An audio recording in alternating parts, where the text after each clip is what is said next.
ഒരു ദിവസം രാത്രി 8 മണിക്ക് ടോയ്ലറ്റിൽ, പുറത്താണ് ടോയ്ലറ്റ്, പോയിട്ട് വന്നവൻ പറഞ്ഞ് എന്നെ എന്തോ കയ്യിൽ കൊത്തിയതുപോലെ ഇരുന്ന്. എനിക്ക് ക്ഷീണം കാരണം ഞാൻ പറഞ്ഞ് അത് കടന്നൽ കൊത്തിയതായിരിക്കും. അവൻ എന്ത് ചെയ്ത് കയ്യിൽ കൊത്തിയ പാമ്പിൻ്റെ അടയാളത്തിന് ഈ സെല്ലിൽ ഫോട്ടോ എടുത്ത് അവൻ്റെ ചേട്ടൻ അയച്ചു കൊടുത്തു. ചേട്ടനെ നോക്കിയിട്ട് എൻ്റെ അടുത്ത് പറഞ്ഞ്, പപ്പ നമ്മുടെ വീട്ട് ഏരിയയിൽ അകത്തും പുറത്തും എല്ലാം പാമ്പുള്ളതല്ലേ, ഒരുപാട് പാമ്പ് അടിച്ച് കൊന്നിട്ടുണ്ടല്ലോ, അത് പാമ്പ് കൊത്തിയതുപോലെയാണ് ഇരിക്കുന്നത്, പെട്ടെന്ന് ആശുപത്രിയിൽ കൊണ്ടുപോയിക്കുമെന്ന് പറഞ്ഞു. ഞാൻ അപ്പോഴാണ് ചാടി എണീറ്റ് നോക്കിയപ്പം ആ രക്തം ഒലിച്ചുകൊണ്ടിരിക്കുകയാണ്, ആ കൊത്തിയ 2 പാടുമുണ്ട്. അങ്ങനെ ഞാനിവനെ ഉടനെ ഞങ്ങൾ മുട്ടിന്മേൽ നിന്ന് കൃപാസനത്തിലുള്ള അമ്മയുടെ വിശുദ്ധ തൈലവും പൂശി വിശ്വാസ പ്രമാണം ചൊല്ലി ഞങ്ങൾ എൻ്റെ ഓട്ടോയിൽ ഇട്ട് അടുത്തുള്ള ആശുപത്രിയിൽ കൊണ്ടുപോയായിരുന്നു, റീത്ത ആശുപത്രി. അവിടെ കൊണ്ടുപോയപ്പോൾ ഡോക്ടർ നോക്കിയിട്ട് പറഞ്ഞില്ല, ഞങ്ങളിവിടെ ചികിത്സിക്കത്തില്ല, ഇത് സർപ്പം കൊത്തിയിരിക്കുന്നു, 15 മിനിറ്റ് തന്നെ അവൻ ജീവനോടെ ഇരിക്കും, പെട്ടെന്ന് ഹെഡ് ക്വാർട്ടേഴ്സ് പാറശാല ആശുപത്രിയിൽ കൊണ്ടുപോയിക്കോ. അങ്ങനെ ഞങ്ങൾ കൊണ്ടുപോയി. അവിടെ നിന്നും പറ്റത്തില്ലെന്ന് പറഞ്ഞ് മെഡിക്കൽ കോളേജിൽ കൊണ്ടുപോകാൻ പറഞ്ഞ്. അങ്ങനെ ആംബുലൻസിൽ പോയിക്കൊണ്ടിരിക്കുകയാണ്. ഇവനൊരു മരുന്നും കൊടുത്തിട്ടില്ല. അവർ പോയിക്കൊണ്ടിരിക്കുമ്പോൾ ഒരു 5 മിനിറ്റ് കഴിഞ്ഞ് അവൻ പറയുന്നത് എനിക്ക് ഛർദ്ദിക്കണം പോലെ ഇരിക്കുന്നു. അങ്ങനെ ഒരു ഇതുപോലത്തെ പേപ്പറിൽ, പ്ലാസ്റ്റിക് പേപ്പറിൽ ഛർദ്ദിക്കാൻ പറഞ്ഞ് ഛർദ്ദിച്ചതെല്ലാം രക്തമായിരുന്നു. എൻ്റെ പ്രാണം ആകെ തകർന്ന് എൻ്റെ കൺമുമ്പിൽ വെച്ച്, ഞാൻ ഒറ്റയ്ക്കാണ്, എൻ്റെ കൺമുൻപിൽ വെച്ച് തന്നെ ഈ ഛർദ്ദിൽ ആദ്യമായിട്ട് രക്തഛർദ്ദിൽ ഞാൻ കാണുന്നു. അപ്പോൾ പാറശാല ആശുപത്രിയിൽ വെച്ച് ഞാൻ എൻ്റെ പോക്കറ്റിൽ കുത്തിയിരുന്ന അമ്മയുടെ കാശ് രൂപം അവൻ്റെ പോക്കറ്റിൽ കുത്തിയിട്ട് പറഞ്ഞ്, നിനക്കൊന്നും സംഭവിക്കുകയില്ല, അമ്മ നിൻ്റെ കൂടെയാണിപ്പം, നീ പേടിക്കണ്ട. അങ്ങനെ ഇരുന്നവനാണ് പെട്ടെന്ന് ഛർദ്ദിക്കണമെന്ന് പറഞ്ഞ് രക്തം ഛർദ്ദിച്ച് അതിനുശേഷം ദേഹമൊക്കെ എല്ലാം മരവിക്കുന്നു. എനിക്ക് പിന്നെ പറയുന്നത് തല ചുറ്റിക്കൊണ്ട് വരുന്നു, പിന്നെ ടോയ്ലറ്റിൽ പോകണം എന്നൊക്കെ അവൻ എന്തൊക്കെയോ പറയുന്നു. അവൻ്റെ മുഖം നോക്കാൻ പറ്റുന്നില്ല, കരിനീല കളറായി, ആകെ വെളിച്ചെണ്ണ തേച്ചതുപോലെ പളപള തിളങ്ങുന്നു. അങ്ങനെ ഞാൻ അമ്മയോട് ചോദിച്ചു, അമ്മയെ, ഉടമ്പടിയിൽ ജീവിക്കുന്ന മകനാണ് ഞാൻ, എൻ്റെ മകൻ, ഞാൻ അവൻ്റെ അപ്പനാണ്, ഞാൻ ഒറ്റയ്ക്കാണ് ഇവിടെ ഇരിക്കുന്നത്, അമ്മയുണ്ട്, എനിക്ക് പൂർണ്ണ വിശ്വാസമുണ്ട് അമ്മയുള്ള കാര്യം, പക്ഷെ അവനിതെല്ലാം മരണത്തിൻ്റെ സംഭവങ്ങളാണ് അവൻ പറയുന്നത്. ഒടുവിൽ പറഞ്ഞ വാക്ക്, എനിക്ക് ശ്വാസം വലിക്കാൻ പറ്റുന്നില്ല, ശ്വാസം കിട്ടുന്നില്ല എന്ന് പറഞ്ഞ് കണ്ണ് തുറിച്ച് നോക്കിക്കൊണ്ടിരിക്കുന്നു. അവൻ ചരിഞ്ഞ് പോയിക്കൊണ്ടിരിക്കുകയാണ്. ഞാൻ കൈകോർത്ത് അവനെ ആ ആംബുലൻസിലുള്ള സ്ട്രെച്ചറിൽ കിടത്തി. അവൻ ഇങ്ങനെ നോക്കുമ്പോൾ നോക്കിക്കൊണ്ടിരിക്കുന്നു, അനങ്ങുന്നില്ല, ചലനമില്ല, ശരീരമാകെ എല്ലാം നിലച്ച്, അതായത് ഡെഡായി, അവൻ ചത്തു. 1 മിനിറ്റ് ആകും. ഞാൻ അമ്മയോട് ചോദിച്ചതാണ്, അമ്മേ, ഉടമ്പടി ഇത്രയുമാണോ? ഞാൻ ഉടമ്പടിയിൽ ജീവിക്കുന്ന മകനല്ലേ, അമ്മയ്ക്ക് അറിയാമല്ലോ, പിന്നെ എന്താ ഇങ്ങനെ സംഭവിക്കുന്നത്? ഇങ്ങനെ സംഭവിച്ചത്, അവൻ ചത്ത് എന്ന് പറഞ്ഞ് ഞാൻ ചാടാൻ വേണ്ടി ഒരുങ്ങി. ഓടുന്ന വണ്ടിയിൽ നിന്നും ചാടി. അപ്പം ആംബുലൻസ് ഡ്രൈവർ ചോദിക്കുന്നു, ഞാൻ വണ്ടി ഒതുക്കട്ടോ? വേണ്ട, വണ്ടി പോയിക്കോട്ടെ, മെഡിക്കലിൽ തന്നെ പോട്ടെ. അങ്ങനെ ഞാൻ ചാടാൻ ഭാവിച്ച് പിന്നെ അവനെ കിടത്തിയ ഇതിൽ നിന്ന് കൈ ഊരി മാറ്റി ചാടാൻ ഭാവിച്ചപ്പോൾ എൻ്റെ കൈക്ക് കയറി പിടിക്കുന്നവൻ. പിടിച്ചിട്ട് പറഞ്ഞു, അപ്പ എന്തിനാണ് കരയുന്നത്? എനിക്കേ അറിഞ്ഞുകൂടാ ഞാൻ ഏതവസ്ഥയിലാണ് കരയുന്നോ ചിരിക്കുന്നോ, എനിക്കേ അറിയത്തില്ല, ഞാൻ അവസ്ഥയിലാണ്.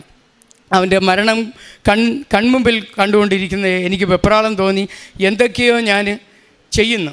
ഞാൻ ചാടാൻ ഒരുങ്ങിയപ്പോഴാണ് ഇവൻ കൈ പിടിക്കുന്നത്. അപ്പോൾ എനിക്കൊന്നുമില്ല, തല ചുറ്റില്ല, ദേഹം മരവിപ്പില്ല, ഛർദിലില്ല, ഇച്ചിരെണ്ണം പോലെ ഒന്നും ഇരിക്കുന്നില്ല.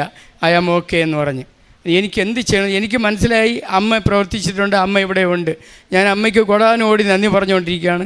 മെഡിക്കലിൽ പോയി, മെഡിക്കലിൽ നിന്നത് ഞാൻ ചാടി, സ്റ്റെപ്പുണ്ട്, ചാടി ചവിട്ടിപ്പോയ സമയമാകുമെന്ന് പറഞ്ഞ് ഞാൻ ചാടി, അവനും പിറകെ ചാടി. ഡോക്ടർ ചോദിക്കുന്നു, ആരാണ് പേഷ്യൻ്റ്? ഞാൻ പറഞ്ഞ് ഇതാണ്. പിന്നെ എന്തിനാണ് പാമ്പ് കടിച്ചവൻ ചാടിയത്? അങ്ങനെ വീൽ ചെയറിൽ ഉരുട്ടി അവനെ കൊണ്ടിട്ട് സ്ട്രെച്ചറിലാക്കി. പിന്നെ പല ടെസ്റ്റുകളെടുത്ത് എൻ്റെ അടുത്ത് പറഞ്ഞ്, പയ്യൻ ആരാണ്? ഞാൻ പറഞ്ഞ് എൻ്റെ മകനാണ്. ആകെ വിഷം കംപ്ലീറ്റ് കയറി കഴിഞ്ഞ് എല്ലാം കരിനീല കളറായി. ഞങ്ങളെ കൊണ്ട് ഒന്നും പറയാൻ പറ്റത്തില്ല. പക്ഷേ ബ്ലഡ് പരിശോധിച്ച് 4 മണിക്ക് തന്നെ കിട്ടും. അത് കിട്ടിയതിന് ശേഷം അത് അറിഞ്ഞിട്ടേ എന്തെങ്കിലും ചെയ്യാൻ പറ്റും. അതിനിടയ്ക്ക് ഇവൻ എന്തെങ്കിലും സംഭവിച്ചാൽ ഞങ്ങൾ ഉത്തരവാദിയല്ല. അതുകൊണ്ട് നിങ്ങൾ 3 ഫോം തന്ന് അതിൽ എഴുതി സൈൻ ചെയ്യണമെന്ന് പറഞ്ഞ് ഞാൻ സൈൻ ചെയ്ത് കൊടുത്തു. അതിനുശേഷം അവൻ വിശക്കുന്നതെന്ന് പറഞ്ഞ് ഡോക്ടറിൻ്റെ അടുത്ത് ചോദിച്ചപ്പം പറഞ്ഞ് എന്ത് വേണമെങ്കിലും അവന് ഇഷ്ടമുള്ളത് വാങ്ങിച്ചു കൊടുത്തോ. അങ്ങനെ വാങ്ങിച്ചു കൊടുത്ത അവന് 4 മണി വരെ അവന് ഒരു കുഴപ്പവുമില്ല. റിസൾട്ട് കിട്ടി. ഡോക്ടർ 4-5 ഡോക്ടർ അതിനെ ചുറ്റി ചിന്തിച്ചുകൊണ്ടിരിക്കുന്നു, പേപ്പർ നോക്കിയിട്ടിരിക്കുന്നു. എന്തെങ്കിലും കുഴപ്പമാണോ സാറേ എന്ന് ചോദിച്ചപ്പോൾ ഇല്ല, ഞങ്ങൾക്ക് അതിശയം തോന്നുന്നു, ഇത്രയ്ക്കും ക്രൂരമായ പാമ്പ് കടിച്ചത്. അവന് ബ്ലഡിൽ വിഷമില്ല എന്ന് വരുന്നു. അപ്പോൾ ഒരിക്കൽ കൂടെ നമുക്ക് അത് ടെസ്റ്റ് ചെയ്യാം, നിങ്ങൾ രാവിലെ 6 മണി വരെ ഇരുന്നോ? അപ്പോൾ ഇല്ല, മച്ചനന്മാരൊക്കെ എൻ്റെ അളിയന്മാരൊക്കെ വന്നിട്ട് പറയുന്നു ഇല്ല, ഒന്നും ഇല്ലെന്നല്ലേ പറയുന്നു. അപ്പോൾ നമുക്കിപ്പോൾ തന്നെ രാത്രി തന്നെ പോവാം.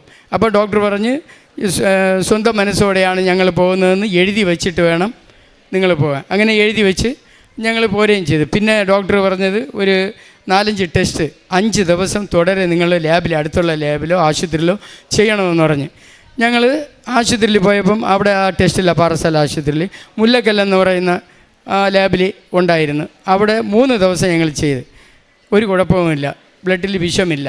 ആ സാക്ഷ്യം പറയാനാണ് വന്നത്. അമ്മയ്ക്കും തിരുമകനും 1000 കോടി നന്ദി. യേശു മാതാവിനും അമ്മയ്ക്കും നന്ദി. കാരുണ്യ പ്രവൃത്തി എന്ന് പറയുന്നത് വിവാഹം കഴിക്കാൻ പറ്റാത്ത പാവപ്പെട്ട മക്കൾക്ക് 4-5 പേർക്ക് ഉപകാരങ്ങളായിട്ട് ധനസഹായം ചെയ്തിട്ടുണ്ട്. പിന്നെ പത്രം കൊടുക്കലെന്ന് പറയുന്നത് ഓരോ ഹിന്ദുക്കളുടെ ഇടയിൽ ചെന്നാണ് ഞാൻ പത്രം കൊടുക്കുന്നത്. അപ്പോൾ അടിയും ചീത്തവിളിയും ഒക്കെ എല്ലാം കിട്ടുന്നുണ്ട്. എന്നാലും അതിൽ ഈ സങ്കടമൊന്നുമില്ല.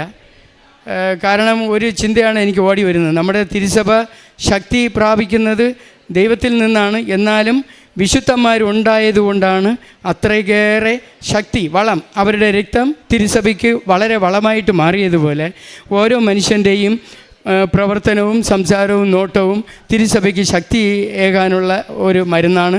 ഓരോ മനുഷ്യനും ഓരോ വളമാണ് തിരുസഭയ്ക്ക് എന്നുള്ള ബോധ്യം എനിക്കുണ്ടായി. അതുകൊണ്ട് പത്രം കൊടുക്കൽ ഓരോ ഹൈന്ദവ മക്കൾക്കും അതുപോലെ ബന്ധകോസുകാർക്ക് അതുപോലെ മുസ്ലിം സഹോദരങ്ങൾക്ക് കൊടുക്കുന്നുണ്ട്. ചിലർ സന്തോഷമായിട്ട് ഏൽക്കുന്നുണ്ട്. പിന്നെ ഒരുപാട് പേര് ഈ കൃപാസനത്തിലോട്ട് വരാൻ ഒരുപാട് മക്കൾ വന്നിട്ടുണ്ട്, ഹൈന്ദവരും മുസ്ലിങ്ങളും. അങ്ങനെ പിന്നെ കുർബാന കുമ്പസാരം ഇവിടെ വന്നതിന് ശേഷം, ഉടമ്പടി എടുത്തതിന് ശേഷം പാപത്തിനെ വെറുത്ത് ഉപേക്ഷിക്കാനും പാപ സാഹചര്യങ്ങളെ വെറുത്ത് ഉപേക്ഷിക്കാനും വളരെ കരുതലോടെ ഞാൻ പ്രയത്നിക്കുന്നുണ്ട്. അത് സാധ്യമായിക്കൊണ്ടിരിക്കുകയാണ്. എനിക്ക് ദൈവത്തിന് കോടാനുകോടി നന്ദി പറഞ്ഞാലും മതിയാവില്ല. കാരണം മണ്ണിനെ മനുഷ്യനാക്കിയ ദൈവത്തിന് എല്ലാം സാധ്യമാണ്. പക്ഷെ അസാധ്യമായത് ദൈവമില്ലാതിരിക്കുമ്പോഴാണ് എന്ന് മനസ്സിലാക്കിക്കൊണ്ട് നമ്മൾ ദൈവത്തിന് വേണ്ടി ദാഹിക്കണം. ദൈവമേ, എന്നെ വിട്ട് പിരിയാതെ ജീവിക്കാനുള്ള കൃപ എനിക്ക് തരണമേ എന്ന് പറഞ്ഞുള്ള പ്രാർത്ഥനയോടെ എൻ്റെ ഈ സാക്ഷ്യം ഞാൻ നിർത്തുന്നു.